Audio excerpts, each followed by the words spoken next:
Estamos ao vivo agora na internet. Se você está aqui, eu tenho que dizer, Deus te chamou porque Ele quer te falar sobre algumas coisas. Hoje nós vamos falar sobre como manter a unidade na igreja. Estamos aqui na exposição de um livro de Efésios. Hoje a gente vai ler Efésios 4. Nós vamos falar sobre manter a unidade na igreja. Hoje também é um assunto difícil. Ontem foi difícil, ontem foi mais difícil, eu acredito, que hoje. Aqui é a Janice Leite quem fala. Nós estamos aqui diretamente da Rádio Belém FM. Essa rádio está dentro de uma igreja, Assembleia de Deus Belém do Pará, aqui no bairro Ipiranga, em São José. A gente faz um convite, vem conhecer nossa igreja. Hoje é quinta-feira, nós temos culto às 19h30.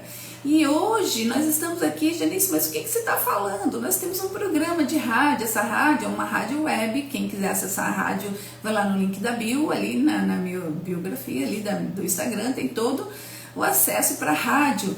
E essa rádio fica 24 horas tocando música e tem alguns programas também que as pessoas vêm, né? Nós tem os pastores, vêm, fazem temos algumas programações, né? Nós também temos o Instagram da rádio, @Rádio Belém FM, sigam lá. E a gente vai falar, e nós temos esse programa que vai falar só sobre a Palavra de Deus. Esse programa se chama ATT. Aqui nós vamos aprender, vamos nos transbordar e vamos nos transformar e vamos transbordar na vida das pessoas. Primeiro eu aprendo, me transformo e transbordo. Esse é o conceito desse programa. Então esse programa é de ensino. E a gente está numa missão, numa jornada da exposição da carta de Efésios, né? Efésios. Essa carta foi uma carta escrita por Paulo na primeira prisão dele, em Roma. Então ele escreveu essa carta porque o pessoal de Éfeso estava muito angustiado, né? Como que um homem de Deus, um pregador, o maior pregador de todos os tempos, estava preso. Eles estavam agoniados com isso. E aí Paulo resolveu escrever uma carta. E essa carta, de uma riqueza, de uma profundidade, ela mudou toda a igreja. Essa carta mudou a igreja. Então é uma carta profunda. Bom dia, Flávia. E nós vamos então ler Efésios 4, de 1 a 6 hoje. Eu vou pedir para vocês que entraram aqui, mandem, vai lá no aviãozinho, vamos mandar para as pessoas que a gente conhece? O que vocês acham? Me ajudam nisso? Por que, Janice, que você pede sempre isso? Eu não pedi e não fazia, né?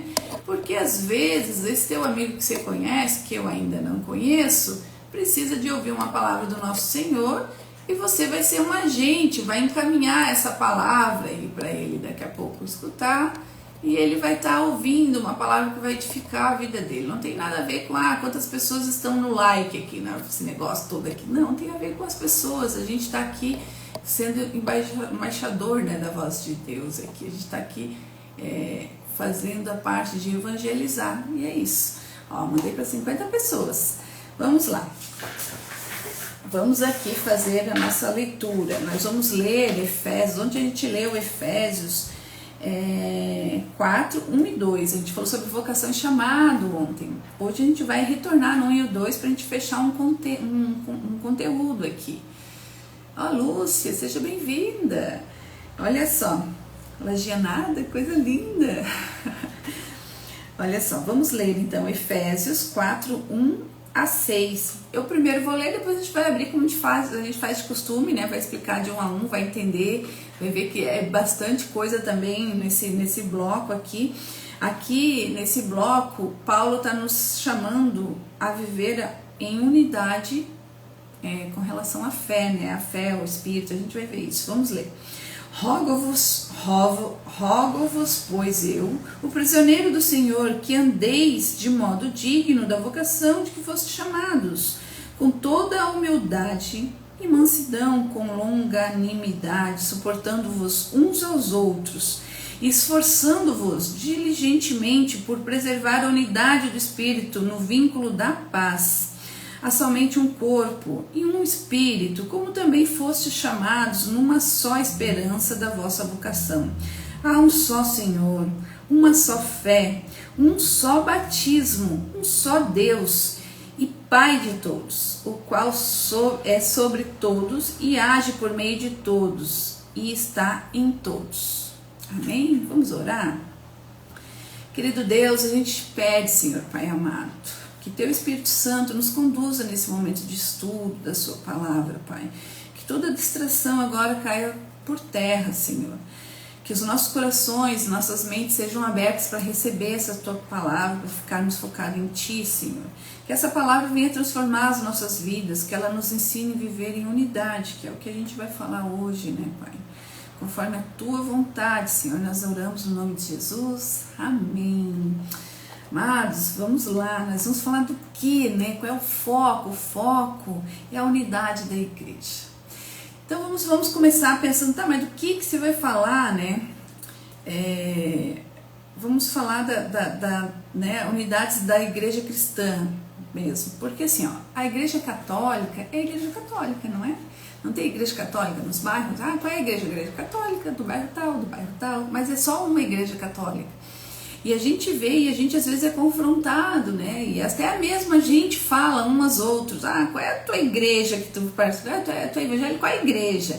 Ah, ela é pentecostal, ela é reformada, conservadora, ela é assembleiana, calvinista, arminiana, e meu Jesus, é muita separação, né? Então eu venho falar um pouquinho sobre isso, mas não só sobre isso. Nós vamos entender, né?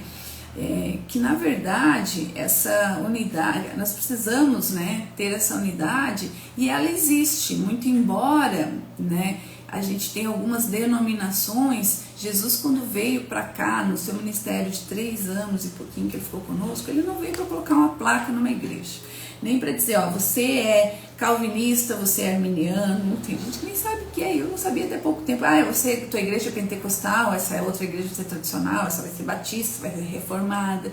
Eu não venho fazer isso. Não é sobre isso. Isso é coisa do ser humano que tem bastante ideias, que fica criando coisas e também tem bastante orgulho e vaidade. E também por conta das etnias, de todas as culturas, a gente acaba colocando aquela experiência de vida que eu tenho para poder entender o que está dizendo no Evangelho, e crio algumas visões diferentes. Mas o que eu preciso entender? Que antes dessas divisões existe um único Espírito, é o Espírito Santo de Deus. E aí, para essa igreja, nós temos que entender que ela tem que ser fundamentada numa coisa só, na autoridade da Bíblia. Nós precisamos entender, mas qual é a autoridade da tua igreja? É a Bíblia, ok. Então a gente está entendendo que é só uma autoridade. Na salvação pela fé em Cristo Jesus e na obra redentora, né, da cruz. Se cremos nessas 3 coisas, não importa se a gente acredita numa coisa, se nós temos aqui uma fé mais calorosa que a pentecostal, se nós somos mais comportados no culto, porque também isso diz mais respeito à liturgia, que a liturgia é aquilo que fazemos durante o culto. Tem culto que é mais avivado, tem culto que é menos avivado, tem culto que faz isso, faz aquilo. Então isso são diferenças de liturgia e algumas diferenças também de interpretação. Mas o foco, eu estou dando uma introdução para levar vocês para aquilo que eu vou falar hoje. Mas nós não podemos separar, dizer, olha só, a gente acredita, por exemplo, a igreja católica, ela acredita na Bíblia católica, que é diferente da gente, porque tem 7 livros a mais. Entre o Antigo Testamento e o Novo Testamento, teve um lapso de tempo de quase 400 anos que Deus se calou. E aí foram criados alguns livros apócrifos, que são livros que são importantes para nós, como estudo, como história, mas não foi reconhecido como inspiração divina de Deus. Então, por isso que ele não está na nossa Bíblia evangélica. Então, a Igreja Católica crê nessa Bíblia deles, que daí eles têm um livro de santo não sei o que, tem outros livros ali, são 7 livros ali, São Benedito, tem outros, né, outros livros, 7 livros a mais ali. Então, a Igreja Católica acredita na Bíblia, com aquela composição de livro, acredita na tradição, porque eles têm lá um escrito, e no Papa. Então eles dizem não apenas a Bíblia que foi escrita por Deus, mas a tradição dos homens, e ainda um homem, que é um homem. Mas é o Papa, mas ele é um homem, que ele erra, que ele tem pensamento, que um dia ele está de bom humor, um dia ele está de mau humor, está com dor de barriga, é homem. Então, na Igreja Católica se entende assim, que a regra é a partir de 3. Então é diferente de nós evangélicos, que entendemos que qual é, né, A unidade da nossa igreja, da nossa fé, é dizer que é só a Bíblia, só a palavra, né? Só a palavra de Deus nos basta, só a Bíblia genuína nos basta, né? E a gente entender também, a gente, né, entende que a salvação é pela fé em Cristo e na obra o que é a obra redentora? A salvação, né? A cruz nos resgatou do pecado original que foi lá cometido por Adão. Então esse é o pano de fundo do que nós vamos falar hoje, mas nós temos muitas coisas para falar sobre isso, né? Porque a gente vê que o ser humano, né, com essa sua vaidade e essa sua grande criatividade, cria coisas, e a gente precisa saber o que é heresia e o que é só opinião, que não muda aquele foco que é crermos na Bíblia, em Deus e na redenção, a obra redentora de Jesus. Só isso. Então nós temos que saber se é heresia ou não. Então, para que a gente faça uma distinção verdadeira, né? Não é fácil a palavra que nós temos hoje, mas a gente precisa entender. Eu vou conduzir por aqui para não ficar perdida, tá? Porque eu já fui lá na frente. Então, olha só, primeiro a gente vai só, né, contextualizar. Eu gosto, né, não chegar no livro já de forma seca, eu gosto sempre de dar um review, né? O que vimos até agora, né? Então, ao longo do estudo da carta de Efésios, né, temos acompanhado como Paulo apresenta a forma magistral o plano da salvação. Desde o início ele mostra que existia um plano criado por Deus, né, que foi executado por Jesus Cristo e que foi selado pelo Espírito Santo. Então ele fala sempre num Deus triuno. Não fala na Bíblia a palavra trindade, não tem na Bíblia, mas tem sempre a presença desses três, né? Deus Pai, Deus Filho e do Espírito Santo. Mas a palavra a trindade não está na Bíblia. Isso não quer dizer que ela não exista, porque a gente vê o tempo todo, né? Deus Pai, Deus Filho e do Espírito Santo. Lá, por exemplo, no capítulo, né? A gente viu lá no capítulo 1 que fala, né? Primeiro Deus fez o plano, depois Jesus veio, né, e executou, depois o Espírito Santo fala. E aqui a gente também vai ver, a gente já leu, né? Há somente um corpo, né? Aqui a gente viu, há somente um Senhor, somente um Deus e somente um Espírito. A gente também leu, nós vamos falar sobre isso. Então, Paulo, nessa carta, ele mesmo que não remeta a falar a palavra trindade, ele sempre fala que há três. Então, né, Deus Pai, Deus Filho e Deus Espírito Santo. Então, vamos falar um pouquinho aqui agora no capítulo 4, Paulo inicia a aplicação prática das verdades que expôs, né? Até o capítulo 3 era mais doutrinário, agora a gente fala da prática, né? Onde a gente falou como eu tenho que, né? Eu tenho que de modo digno, manter essa vocação que eu fui chamado. E aí eles, como fazer isso? Onde a gente falou como, né? Como, né, eu tenho uma vocação, será que as coisas que eu estou fazendo estão vindo de acordo com aquela vocação que eu tenho? Será que eu estou refletindo o que é Deus na minha vida? Então agora a gente começa a falar da prática. Na prática, como temos que fazer para seguir o chamado do nosso Senhor. Então Paulo falou lá, antes fomos resgatados, estávamos no mundo do pecado, estávamos mortos lá nas nossas iniquidades, Jesus veio com sua graça, só pela graça, né? Pelo poder da graça do Senhor, não foi pelas nossas obras que a gente foi salvo. E agora como é que a gente faz para manter isso? A gente já foi salvo, a salvação já... Para entender, eu já fui salva quando eu aceitei Jesus, eu já fui salva, mas eu preciso conduzir o meu caminho em salvação. Eu fui salva, agora eu tenho que manter meu caminho em salvação, eu preciso ter as práticas diárias que vão manter perto do meu Senhor. Então é sobre isso. E a gente vê aqui no verso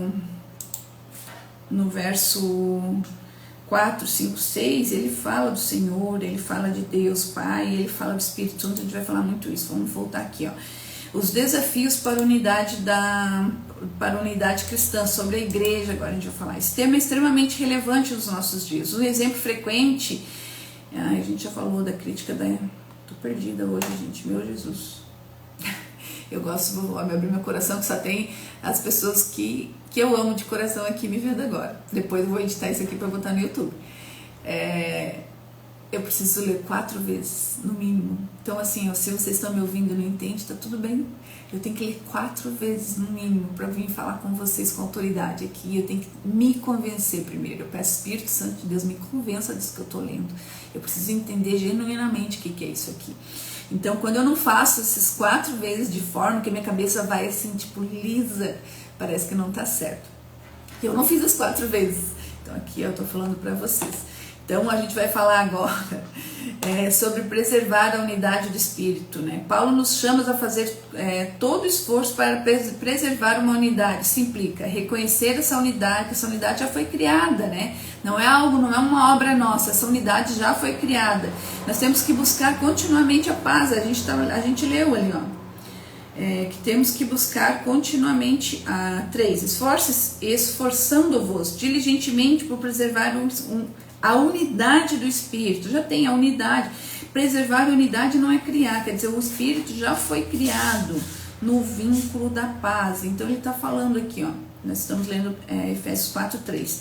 Então Paulo nos chama a fazer esse esforço para a gente reconhecer essa unidade que ela já foi criada e a gente manter de forma diligente, né? Esforçamos-se diligentemente para manter essa paz. Essa unidade cristã não é apenas um chamado, mas também um testemunho ao mundo. Quando vivemos unidos, mostrando ao mundo que o amor e o poder transformador de Cristo, ele já está aqui. Então nós temos que viver dessa forma. Então vamos ler de novo, né? O 3. Esforcem-se diligentemente por preservar a unidade do Espírito no vínculo da paz. A unidade já existe, então nós já falamos, né? A primeira coisa que precisamos notar é que Paulo pressupõe que a unidade já foi estabelecida. Ele não nos manda criar uma unidade, mas sim preservá-la. Isso é importante, porque a unidade mencionada aqui é algo que Deus já realizou. Essa unidade é o resultado de Deus nos ter reunido em um só corpo, a igreja. Então está falando da igreja aqui, estarmos unidos naquilo. Temos a crença que Deus criou tudo, a obra redentora da cruz e na palavra do Senhor, né? É isso que nós temos que ter, essa unidade. Deus é quem construiu essa unidade. O Pai escolheu um povo desde a eternidade, o Filho veio ao mundo para redimir esse povo. Deixa eu só ver uma coisa aqui. O Deus é quem construiu essa unidade, o Pai escolheu um povo desde a eternidade, o Filho veio ao mundo para redimir esse povo, e o Espírito Santo os chamou por meio da pregação do Evangelho, formando um corpo de Cristo. Então, né, o Pai construiu a unidade, o Pai escolheu o povo, Deus construiu a unidade, Deus também escolheu o seu povo, né, desde a eternidade. O Filho veio ao mundo para redimir o povo pela obra da cruz, e o Espírito Santo chamou por meio da pregação do Evangelho, formando um corpo. O Espírito Santo formou esse corpo. Isso significa que nem eu, nem vocês contribuímos para nada, foi Deus, tudo é obra de Deus. Tem uma oração que Jesus faz lá no Evangelho de João, que deixa isso bem claro. Ele orou para o Pai dizendo: eu rogo, no Evangelho de João 17, eu rogo somente por estes, não rogo somente por estes, mas também por aqueles que vierem a crer em mim, por intermédio da sua palavra, a fim de que todos sejam né, dentro do mesmo Espírito, e como és tu, ó Pai, em mim e eu em ti, também sejam ele em nós, para que o mundo creia que tu me enviastes. Essa unidade não é algo que depende de nós, né? Ela já existe entre todos e em qualquer tempo, todos aqueles que creem genuinamente na obra de Jesus como Senhor, nosso Salvador. Então a gente precisa, né, além de crer, também preservar. E agora nós vamos começar a entrar nessa situação das igrejas, né, de preservar. Nós podemos observar assim, ó, lá no tempo que Paulo estava lidando com esse povo, tinha gentios e judeus. Os judeus, eles tinham lá um monte de rituais, eles seguiam a lei de Moisés, né? Então tinha a circuncisão das crianças até 8 dias de vida, né? A circuncisão, tem gente que está aqui que eu sei que não sabe o que é. Eles, né, o órgão genital masculino, a pelezinha do órgão genital masculino era cortada em forma de uma aliança visual, né, do homem ser humano no total, a família, o patriarca, né, daquela família estava seguindo a aliança, né, com 6 até 8 dias de idade. A criança nascia, já tinha essa cirurgia sendo feita. E aqueles que aceitavam Jesus depois, por exemplo, Abraão fez isso com 99 anos, a casa dele toda fez com 99 anos. Então, todo mundo que aceitasse Jesus, né, e era adulto, tinha que fazer também. Então, era um sinal, era como se fosse uma tatuagem, né, visível, um sinal. A circuncisão era um sinal visível. Eles também guardavam o sábado, eles não comiam, né, tinha uma dieta alimentar toda diferente. Então, esse era o povo judeu. Depois, os gentios, eles eram livres, como nós tocamos uma música aqui no início, na rádio, eu sou livre, nada além do sangue, o sangue redentor de Jesus, foi ele que me salvou, eu sou livre, eu não preciso mais cumprir essas leis de fazer circuncisão, de guardar o sábado. Claro, eu tenho que andar nos caminhos retos do meu Senhor. Mas, para eu ser salvo, eu não preciso cumprir essas leis.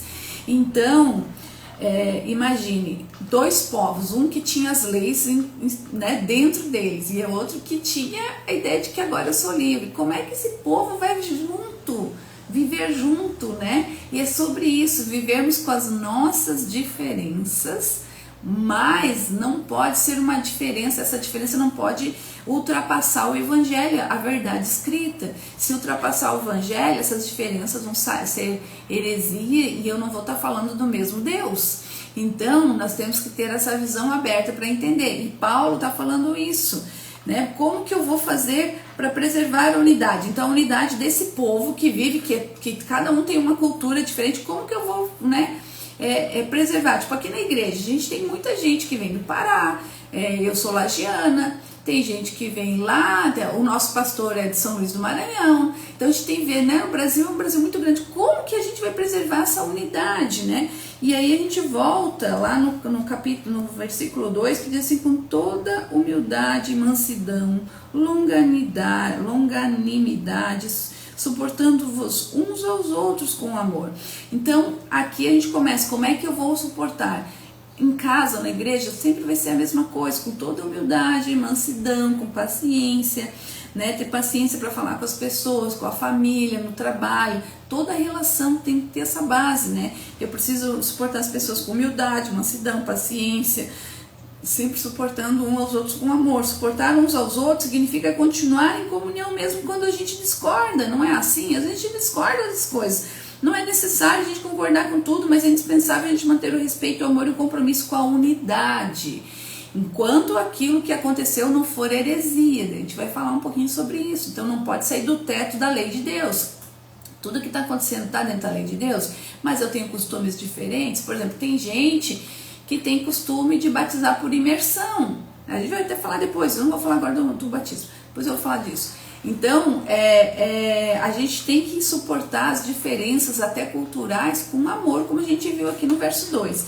Manter o vínculo da paz, lá no verso 3, esforçando-vos diligentemente por preservar a unidade do Espírito Santo no vínculo da paz. Vínculo da paz. Paulo nos lembra que a paz o que é a paz, né? Eu tenho um vínculo que é a palavra de Deus. A paz é como se eu fosse grudar uma folha com a outra na pontinha, como um grampo. Ali é o vínculo da paz. Eu tenho diferenças, mas tem uma coisa que faz com que eu me mantenha aqui, né, mantendo o vínculo da paz, que é a presença do Espírito Santo, que é a presença da norma no teto da igreja, que é, né, crer no Deus, crer na obra redentora, crer na Bíblia. Então isso é manter o vínculo da paz, né? Para que haja paz é necessário cultivar virtudes mencionadas no verso 2, né? Humildade, mansidão, paciência. Ter paz não significa ausência de diferenças, mas uma ausência de inimizade, conviver em harmonia com aqueles que pensam diferente, demonstrando amor em Cristo, né? E ainda que no 3 diz assim, esforçando-se diligentemente. Isso quer dizer que a gente tem que ter uma ação dirigida e focada e intencional. Esforça-se diligentemente, quer dizer, eu vou fazer um esforço intencional.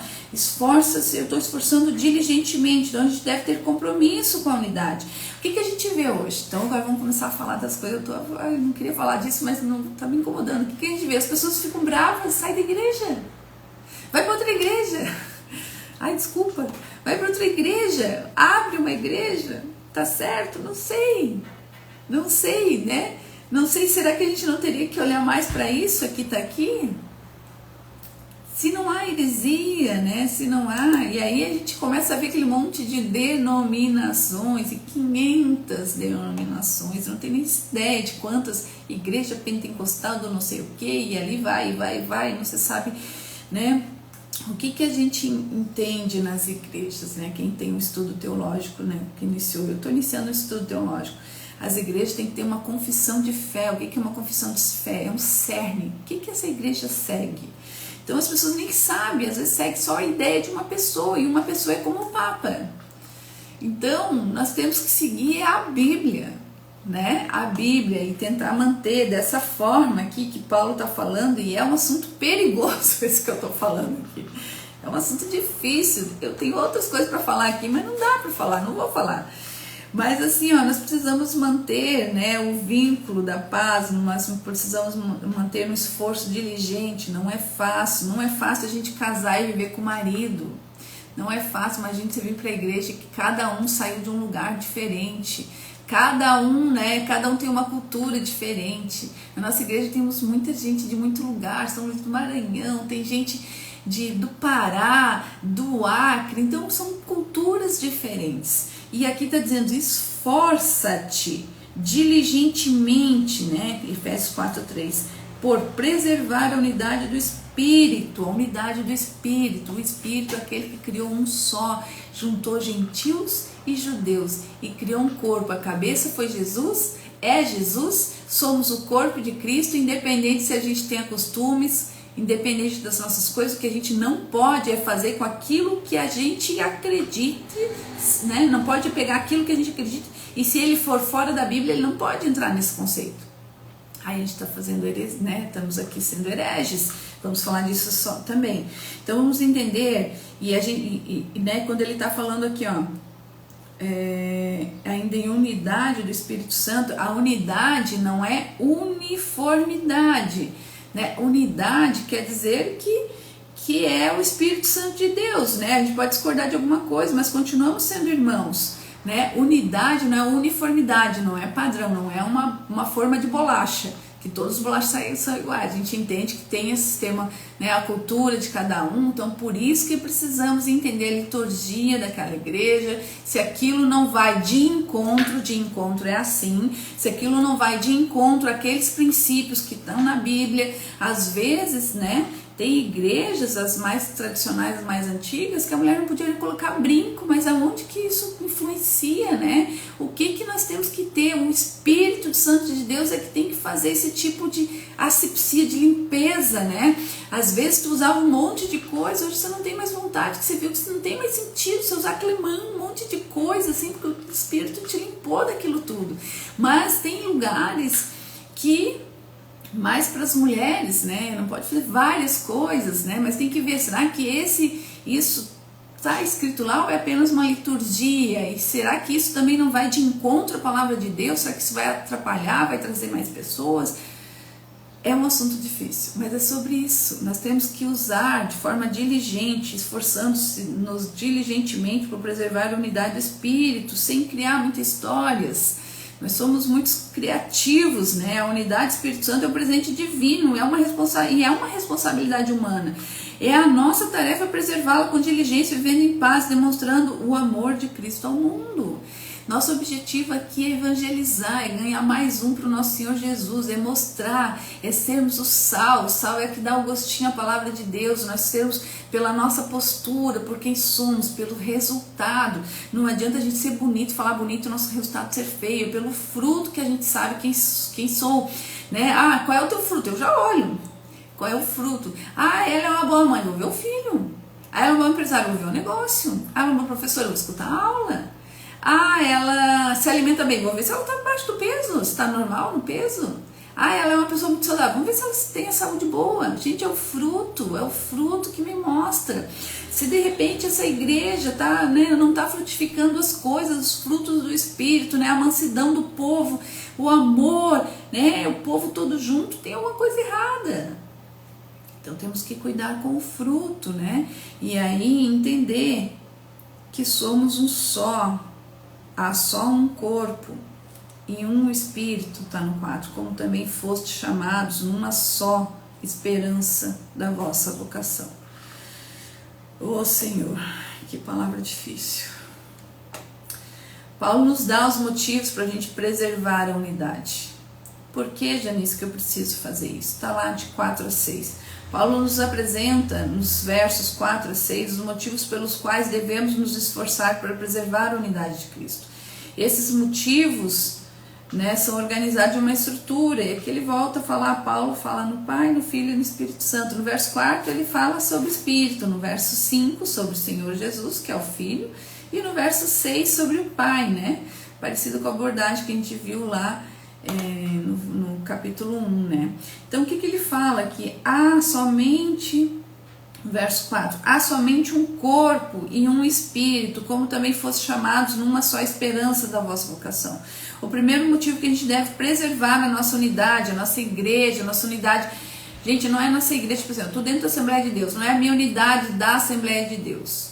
A gente já separou aqui em nomes, mas agora vamos falar da unidade da Assembleia de Deus. Então, já foi separada, era só um espírito, era para ser só uma igreja evangélica, só uma igreja evangélica. Daí tem isso, aquilo, tem o outro, são coisas do homem, o homem que faz isso, porque ele tem características culturais que entende de um jeito, outro entende de outro jeito, criatividade, que tem vaidade, tem muitas coisas, se começa a se criar coisas e outras, mas a palavra é uma só. Por que não tem só uma igreja que nem a igreja católica, né? Por quê? Porque temos diferenças e a gente tem que respeitar e amar, como a gente viu ali, com humildade, com mansidão, com longanimidade, suportando os outros em amor. A gente faz isso.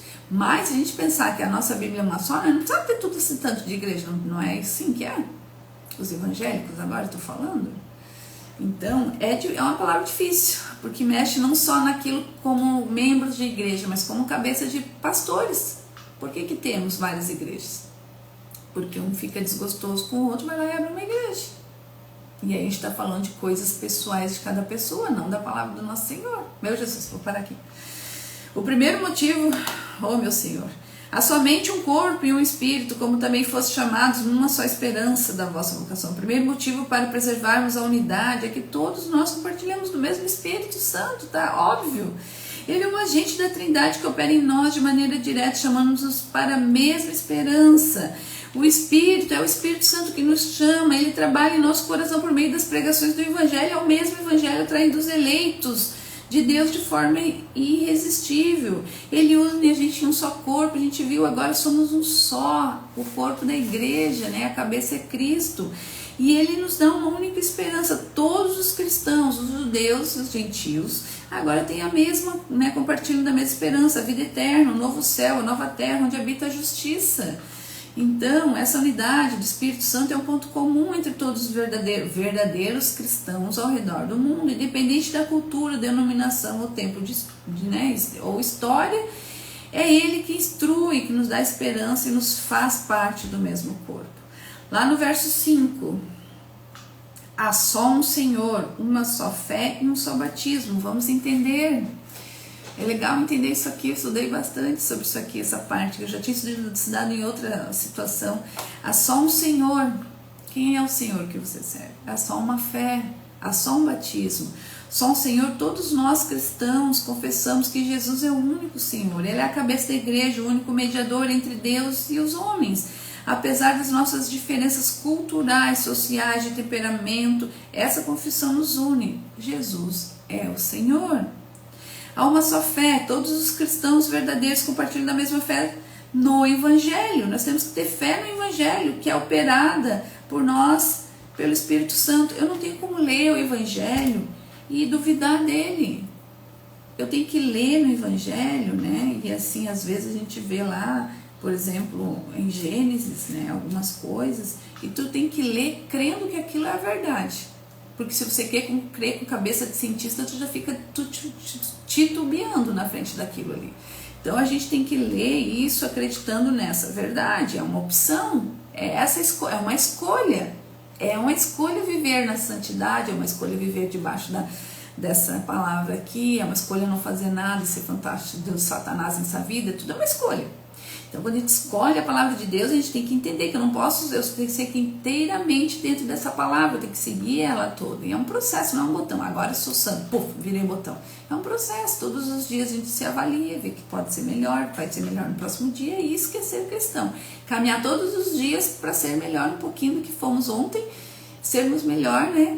hoje e amanhã ser melhor do que hoje. É isso que a gente tem que fazer, sempre seguindo aquilo que está na palavra. E temos só um batismo, existem diferentes formas de batismo. Tem um batismo por imersão, né, derrama dentro da água, se a pessoa cai dentro da água, foi o que eu fiz, a mãe fez, a Dona Maria fez, a Flávia fez. Tem por aspersão e por efusão. O essencial é que todos os cristãos são batizados em nome de Jesus, expressando a sua fé, né? Agora eu não vou saber falar, eu esqueci. Flávia, se tu puder aí, vamos ver, deixa eu ver aqui, ó. Eu já vou falar. Qual que é qual? Um é a aguinha jogada. Esqueci de ver isso. Vamos perguntar pro Jardim, minha inteligência artificial aqui. Vamos ver a diferença entre aspersão e efusão. Olha só. A aspersão é a água aspergida, ou só aspersão é salpicada. Que nem a gente vê na igreja católica, salpicada, aspersão, então existe batismo por aspersão ou salpicada, né, na cabeça da pessoa batizada. E a efusão é a água derramada, como nas crianças na igreja católica também derrama. Também nas igrejas, algumas igrejas evangélicas não tem por imersão, tem por efusão, que só pega o adulto, né? Porque na igreja evangélica só o adulto é batizado. Por que a gente diz que só adulto é batizado? Porque a gente entende que quando a gente batiza, a gente escolhe seguir o caminho do nosso Senhor. Uma criança não tem noção do que é o caminho do nosso Senhor. A gente escolhe se arrepender dos nossos pecados e começar a viver uma vida reta segundo aquilo que todo mundo sabe. O certo todo mundo sabe. Então a gente escolhe viver o caminho reto do nosso Senhor. Quando que podemos fazer isso? Quando temos noção disso. Por exemplo, a Sofia tem 12 anos, ela já quer se batizar, mas ela já tem noção. Então ela pode, mas uma criança que não tem entendimento não pode, não deve, né? Não é que não pode, não deve, porque existe um entendimento. Jesus foi batizado com de 30 a 33 anos, ali aquela situação ali do batismo de Jesus, né? No Rio Jordão por João. Ele foi batizado, né, por imersão. Ele foi às águas, ele desceu no Rio Jordão e subiu. E aí veio, né, apareceu a pomba, veio aquela voz, esse é meu filho, em quem eu me alegro, Deus falou, né? Então, aspersão, a água é aspergida, é salpicada, e efusão, a água é derramada em cima da cabeça. Mas, qual é a diferença? Não vamos misturar agora com o batismo da Igreja Católica, eu até falei isso aqui da Igreja Católica. A Igreja Católica batiza as crianças quando são bebês. Mas nós entendemos da igreja evangélica que o batismo é uma confirmação pública daquilo que eu estou decidindo fazer. É, na verdade, como se fosse a aliança do casamento. É uma apresentação pública de que agora eu reconheço Jesus, a obra redentora da cruz, eu me arrependo pelos meus pecados. Ali naquela água ficou toda a sujeira da minha vida e eu vou caminhar num novo caminho. Por isso que na igreja evangélica é feita por só os adultos ou quem tem consciência do que está fazendo, né? Idade, né? A Sofia vai fazer agora com 12 anos.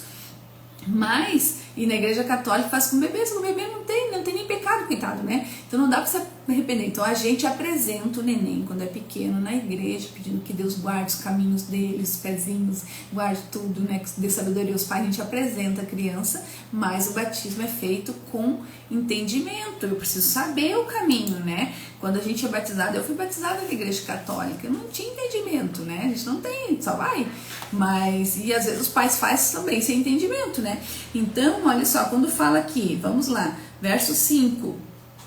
Há só um Senhor, só uma fé e só um batismo. Por que ele está falando só um batismo? Embora existam diferentes formas de batismo, de imersão, aspersão e efusão, imersão baixa, aspersão joga e efusão joga água em cima. É essencial que todos os cristãos sejam batizados em nome de Jesus e com fé de que Ele é o nosso Senhor e a nossa salvação. Aqui Paulo não entra nos detalhes do modo de batismo, mas ele destaca o seu significado. É uma expressão de fé no único Senhor Jesus Cristo, por isso que é feito sempre em adultos. Mas a diversidade das práticas não deve ser motivo da divisão entre os cristãos. Então está falando, né? A gente está falando da unidade da igreja, e ele está dizendo, aqui é só um corpo, não, há só um Senhor, há só uma fé e só um batismo. Agora vamos lá para o 6. Um só Deus, e Pai de todos, o qual é sobre todos e age por meio de todos e está em todos. Olha só que profundidade. Há um só Deus que está sobre todos. Deus é soberano, é supremo e governa todas as coisas. Você crê nisso? É essa a nossa base da nossa fé. Por meio de todos, Ele opera em todas as vidas, Ele cumpre o seu propósito, né? Porque Ele é onipresente, onipotente e onisciente. Por meio de tudo, Deus está sempre presente. E em todos, né? Está falando aqui. Há um só Deus e Pai de todos, o qual sobre todos age, por meio de todos e está em todos. Age no meio de todos, sobre todos, por meio de todos e está em todos. Está escrito isso aqui. Está em todos, Ele habita na casa, em cada um. Nós somos a casa de Deus pelo Espírito Santo, né? Então a gente vai construindo um conhecimento. E Janice, quais são, né? Então vamos entender por que nós precisamos preservar essa unidade. Tem 3 motivos, né? É só um Espírito, é só um Senhor, é só um Pai, são razões suficientes, né? É só um. Por que nós precisamos dividir, né? Somos parte do mesmo corpo, chamado pelo mesmo Espírito, com as mesmas esperanças, servimos ao mesmo Senhor, confessamos a mesma fé e participamos do mesmo batismo. Somos guiados, sustentados e habitados pelo mesmo Pai.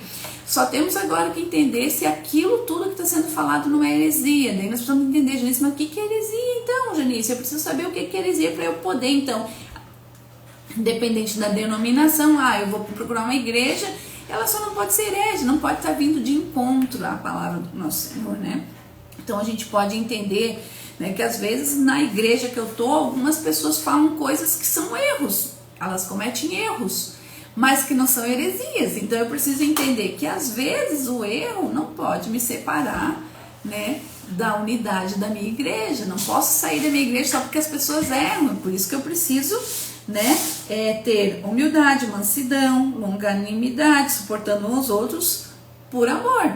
Então, o que é erro e o que é heresia? Vamos tentar entender isso aqui. O erro é um equívoco teológico que não compromete as doutrinas essenciais da salvação. Uma pessoa pode estar salva, ser um verdadeiro cristão e ainda assim está errada num ponto de vista, mas que não afeta diretamente a salvação. Por exemplo, há cristãos que acreditam que o uso de instrumentos musicais no culto não é permitido. Tem igreja que o culto, tem igreja que as músicas são só músicas criadas pela própria igreja. Eles não aceitam músicas que venham de outras igrejas, ou instrumentos, ou alguns tipos de instrumentos. Mas isso, né, isso é uma diferença, mas isso será que, né, vai me distanciar de Deus? Isso vai fazer com que, né, isso é um erro, é um equívoco é uma tradição deles. E tá tudo bem, contanto que não bate no teto daquilo que está escrito na palavra de Deus, não pode sair do que está na palavra de Deus.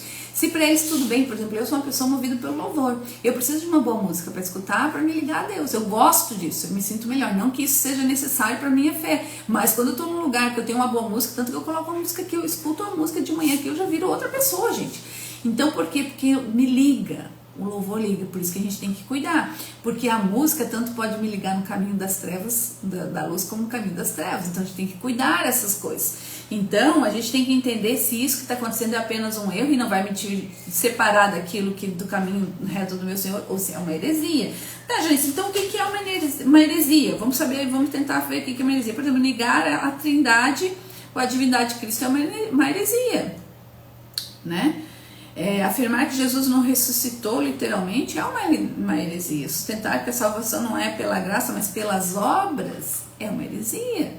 Então, quando eu digo que há salvação, digamos, eu vou cumprir coisas na igreja, eu vou ficar aqui me esforçando porque eu entendo que se eu me esforçar, se for uma boa mulher, uma boa mãe, boa, né, participante aqui da igreja, um bom obreiro na igreja, só isso vai fazer com que eu me salve? Isso é uma heresia.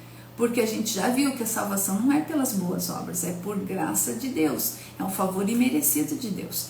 Então a heresia é aquilo que vai de encontro com a palavra de Deus. Então é importante que a gente faça essa distinção, né? Para que a unidade da igreja se expressa de forma saudável, é essencial distinguir os erros das heresias. Devemos buscar comunhão com todos aqueles que professam. Aí a gente tem que entender. Então todo mundo que professa as grandes verdades do cristianismo, né, a gente tem que estar junto, é nosso irmãozinho de fé, mesmo que seja da outra igreja, é nosso irmãozinho de fé. O que a gente não pode é sentar na mesa dos escarnecedores, que são pessoas que não andam dentro da nossa fé e falam ainda as coisas que vão dividir, né, o nosso povo. Então aí que a gente tem que ter o cuidado. É difícil essa palavra, né, Flávio? Não acha difícil? É difícil essa palavra, pelo menos que eu estou numa igreja, né? Então vamos ver aqui, ó, por exemplo, vamos falar um pouquinho das heresias, né? Doutrinas que negam a existência do único Deus, a Deus Pai, Deus Filho e do Espírito Santo, né? Que existe, tem doutrinas que falam que só existe um Deus. Ou, por exemplo, os testemunhos de Jeová. E essa crença afirma que Jesus é apenas um ser criado e não é plenamente Deus. Nos testemunhos de Jeová, eles acreditam que Jesus veio, mas ele é apenas um ser criado, mas não é não é Deus, é só Jesus, ele não é Deus. E Jesus, ele é Deus Pai, Deus Filho e Deus Espírito Santo. Jesus é o Deus Filho, né? No entanto, as Escrituras ensinam que Jesus é Filho de Deus, consubstancial com o Pai, ele é junto com o Pai, né? Por exemplo, tem algumas religiões que negam a ressurreição de Cristo. Algumas doutrinas afirmam que a ressurreição de Cristo foi apenas simbólica ou espiritual, negando a ressurreição literal de Cristo. Isso compromete, né, o cerne da fé cristã, conforme Paulo ensina que se Cristo não ressuscitou, é vã a vossa pregação e vã a vossa fé. Está lá em 1 Coríntios. Tem gente que fala que a salvação é pelas obras, né? Ontem a gente viu lá... qual é o nome daquela? O islamismo, né? Eles têm que seguir várias coisas, né? E depois a salvação é pelas obras. Eles têm que seguir vários caminhos e lá na hora do juízo final, na hora que morreu, Deus vai ver, vai somar e dividir as continhas e ver se ele está salvo ou não. Então, isso é heresia. E também algumas coisas dentro das igrejas aí, né? Por exemplo, a doutrina da prosperidade, né? Que Deus vai dar tudo, né? Primeiro a gente escolhe o reino de Deus e todas as suas coisas, depois as outras coisas serão nos adicionadas. Então, né, essa filosofia da prosperidade, essas igrejas que só falam em dinheiro, mas na situação de prosperidade faz isso, que Deus vai te dar isso, sempre como moeda de troca, isso também é heresia. Mas ela é uma igreja cristã, mas é uma igreja herege. Então isso nós não podemos nos sentar nessa mesa, entendeu? Porque aquela cobrança depois vai cobrar, Deus vai cobrar do pastor e vai cobrar também de quem está junto. Meu Jesus. Gente, então o que a gente tem que fazer? Vamos concluir aqui, meu Deus. Então, olha só, o que a gente tem que fazer para preservar, né, a unidade da fé? Primeiro, fazendo as distinções corretas, né? Sabendo o que é erro, o que é heresia, nós temos que fazer isso, suportar uns aos outros em amor, evitar escândalos públicos, fazer confusão, baixaria dentro da igreja, isso não é coisa de cristão, né?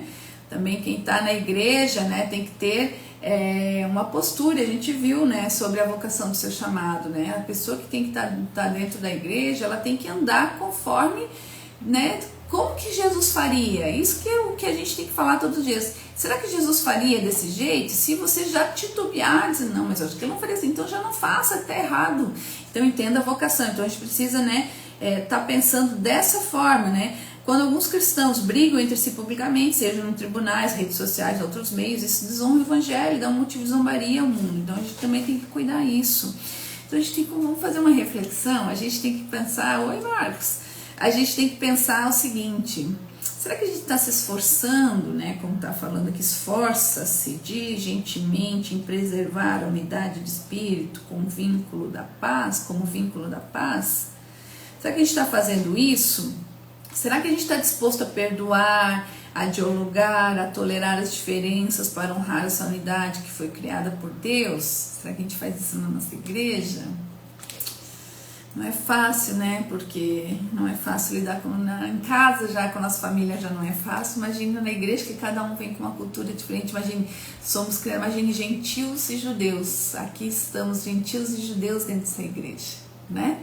Costumes, culturas. Se uma família, por exemplo, minha família, meu pai, minha mãe, meu pai e os 3 filhos, somos em 3. Se nós temos que vivemos uma vida juntos até a nossa, né, até 18 anos, 20 anos de viver junto, a gente tem cada uma vida diferente, com costume diferente, mesmo sendo criados pelo mesmo pai e pela mãe, imagina gente diferente numa igreja. Então a gente precisa, por isso que Paulo falou, né? Temos que ter humildade, mansidão, longanimidade, suportando uns aos outros em amor. O amor é a maior ferramenta, é a maior arma que existe, é o amor. Que o Senhor nos ajude a discernir entre o que é o certo e errado, também sobre heresia. Precisamos dessa clareza.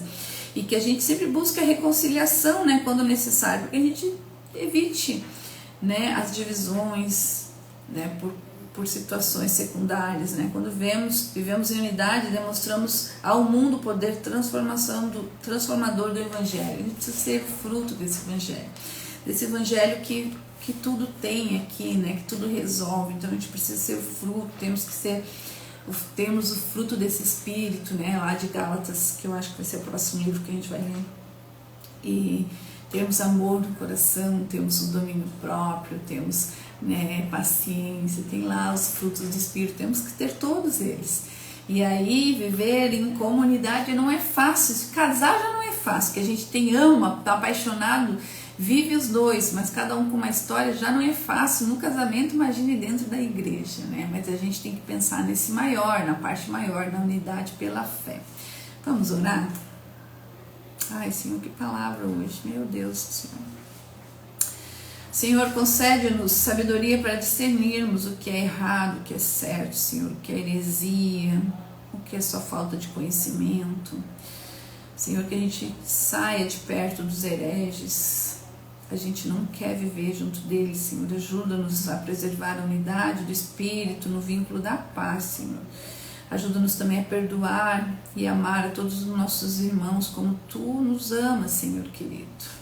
Que nossa comunhão reflita a Tua glória nesse mundo, Senhor. A gente lhe pede, Pai, nos dá força, coragem, para que a gente siga a Sua palavra do jeito que tem que ser, Senhor. A gente pede isso em nome de Jesus, amém. Para mim foi a palavra mais difícil de falar até hoje. Não sei porquê. Por vários motivos. Mas estamos aqui. Amanhã a gente retoma. Que Deus abençoe cada um de vocês. Não nos atrasamos muito hoje. Amanhã a gente continua, né? Agora vai crescendo o entendimento. Tu vê que Paulo, ele é, meu Deus, né? Nós tínhamos que orar todo dia. Senhor, Senhor, me dá um pouquinho dessa sabedoria de Paulo. Agora a gente começa a ver as coisas práticas de Efésios, tem cada coisa linda, linda, linda, linda. Vamos ver, agora a gente falou da igreja, né? Primeiro a gente falou da vocação, que temos que ser, como que devemos ser para estar nessa igreja e receber de verdade as bênçãos do meu Senhor, andando como Cristo andava, né? Temos que ser um pequeno Cristo, ser o cristão. E agora a gente falou igreja, unidade de igreja. Para sermos isso, temos que suportar uns aos outros. Suportar a loucura de cada um, né? Tem gente que vai ter que suportar a minha loucura, eu tenho que suportar outra loucura também. Temos que saber, dentro do direito fala, né? Que o meu direito termina quando começa o teu, dentro do direito. E nós temos também, né? Cada um tem o seu direito. Então nós temos que saber viver bem em unidade, porque nós temos o Espírito Santo de Deus. A gente tem os frutos do Espírito que vai me dar essa situação, né? Que é a humildade, né? A gente viu, né? O amor, né? A paciência, isso que temos que ser e fazer. Amém? Até amanhã então, para quem está aqui na internet.